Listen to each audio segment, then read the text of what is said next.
بسم الله الرحمن الرحيم.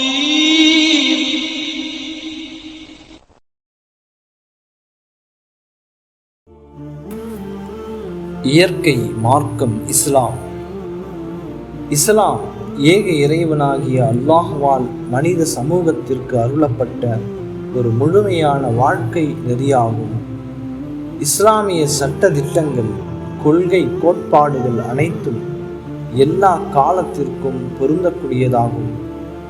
ஏனெனில் இவைகள் மனித மூளைகளால் சிந்திக்கப்பட்டு மனித கரங்களால் எழுதப்பட்டவைகள் அல்ல. மாறாக மனித சமூகத்தையே படைத்த மறைவானவற்றையெல்லாம் நன்கறிந்தவனான அல்லாஹ்வினால் அருளப்பட்டதாகும். எனவேதான் அவற்றில் எக்குறையும் இருக்காது. அதில் மாற்றமோ திருத்தமோ செய்ய வேண்டிய தேவையும் இருக்காது. மனித சமூகத்திற்கு தேவையான எல்லா சட்டதிட்டங்களும் மிக நேர்த்தியான முறையில் வடிவமைக்கப்பட்டிருக்கும். மனிதனுக்கு எதுவெல்லாம் தீமையாக இருக்குமோ அத்தனையும் இஸ்லாம் தடை செய்திருக்கும். மனிதனுக்கு எதுவெல்லாம் நன்மை பயப்பதாக இருக்குமோ அவைகளை எல்லாம் செய்யும்படி ஆர்வமூட்டியிருக்கும். இஸ்லாமால் முற்றிலும் தடை செய்யப்பட்ட மது, விபச்சாரம், திருட்டு, கொலை, கொள்ளை, பதுக்கல், கடத்தல், கலப்படம், லஞ்சம், ஊழல், பொய், வட்டி, ஏமாற்றுதல் போன்றவற்றால் இன்று மக்கள் படும் கஷ்டத்தை வார்த்தைகளால் வர்ணிக்க முடியாத அளவிற்கு மிகப்பெரிய துயரத்தை சந்தித்து வருகின்றார்கள். எனவேதான் தூய இஸ்லாம் இது போன்ற சமூக தீமைகளால் மக்களுக்கு தீங்குதான் விளையும் என்று எச்சரித்து அவைகளை தடையும் செய்துள்ளது. இத்தீமைகளை செய்து வரம்பு மீறுபவர்களுக்கு இஸ்லாம் கடுமையான தண்டனைகளையும் வழங்கி இத்தீமைகளை சமூகத்திலிருந்தே விரட்டுவதற்கான நல் வழிகளையும் காட்டியுள்ளது தூய இஸ்லாம். இஸ்லாம் வெறும் வணக்க வழிபாடுகளை மட்டும் செய்யும்படி ஏவி விட்டுவிடவில்லை. மாறாக மனித வாழ்வில் ஏற்படும் அத்தனை பிரச்சனைகளுக்கும் சரியான தீர்வையும் வழிகாட்டுதல்களையும் வழங்கி இருக்கின்றது. மனிதர்கள் அனைவரும் சமம், உங்களுக்கிடையே ஏற்றத்தாழ்வு இல்லை என்ற உன்னதமான வாழ்வியலை இஸ்லாம் கற்றுக் கொடுத்து சமத்துவத்தையும் சகோதரத்துவத்தையும் மனித நேயத்தையும் மத நல்லிணக்கத்தையும் நிலைநாட்டுகின்றது தூய இஸ்லாம். இஸ்லாம் வாளால் பரப்பப்பட்டதாக இஸ்லாத்தை சரியாக புரியாதவர்களால் விமர்சனம் செய்யப்படுகின்றது. அது கடுகளவும் உண்மையில்லை.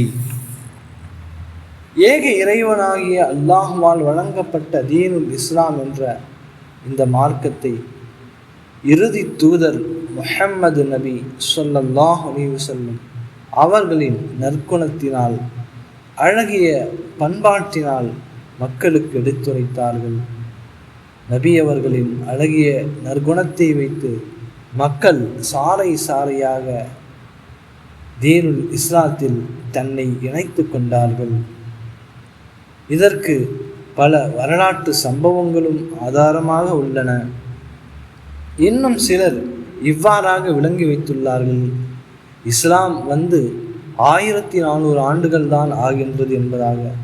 இதுவும் தவறான புரிதலாகும்.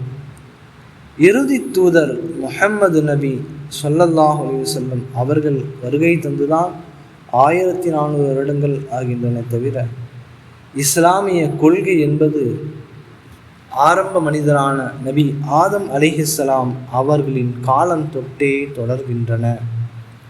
முதல் மனிதரும் முதல் இறை தூதருமான நபி ஆதம் அலைஹிஸ்ஸலாம் அவர்களுக்கு பிறகு லட்சத்திற்கும் மேற்பட்ட இறை தூதர்கள் இந்த பூமியில் வந்திருக்கின்றார்கள். அனைத்து இறை தூதர்களும் ஏகத்துவத்தின் பக்கம் மக்களை அழைக்கக்கூடியவர்களாக இருந்திருக்கின்றார்கள். மக்களை நேரான வழியின் பக்கம், தீனுல் இஸ்லாத்தின் பக்கம் ஒழுக்கமான வாழ்க்கை நெறியின் பக்கம் அழைக்கக்கூடியவர்களாக இருந்திருக்கின்றார்கள்.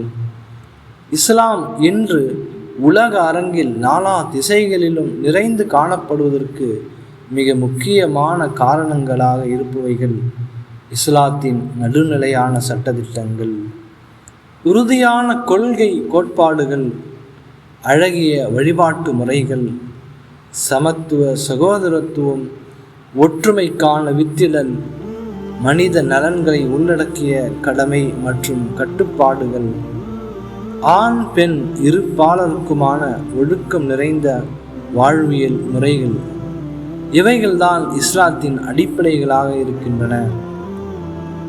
மனிதன் மரணித்த பிறகு மன்னரை மற்றும் மறுமை வாழ்க்கை உண்டு. அதில் உலகில் வாழ்ந்த வாழ்க்கையை பற்றிய விசாரணையும் உண்டு. இறைவனை அஞ்சி வாழும் வாழ்க்கை மட்டுமே ஈருலக வெற்றிக்கான ஆதாரமாக அமையும் என்பதை கூறி மனிதனை இவ்வுலகில் சிறப்பான ஒரு வாழ்க்கையை வாழ வைக்கின்றது தூய இஸ்லாம். இப்படியாக அகிலத்தின் நேர் வழிகாட்டியாய் அருளப்பட்ட தூய இஸ்லாத்தின் மீது கெட்ட விமர்சனங்களும் தீய பழிச்சொல்லும் சுமத்தி கொண்டே இருக்கின்றனர் சிலர். இது வரலாறு முழுக்க நடைபெறுகின்ற ஒன்றுதான். இது போன்றவைகளால் இஸ்லாத்திற்கு எல்லளவும் முனையளவும் அவப்பெயரை அவர்கள் ஏற்படுத்திவிட முடியாது. இதற்கான பதிலை திருக்குர்ஆன் தீர்க்கமாக உரைக்கின்றது. யுரீதூன லியுத்ஃபிஉ நூரல்லாஹி பிஅஃவாஹிஹிம் வல்லாஹு முத்திம்மு நூரிஹி வலவ் கரிஹல் காஃபிரூன்.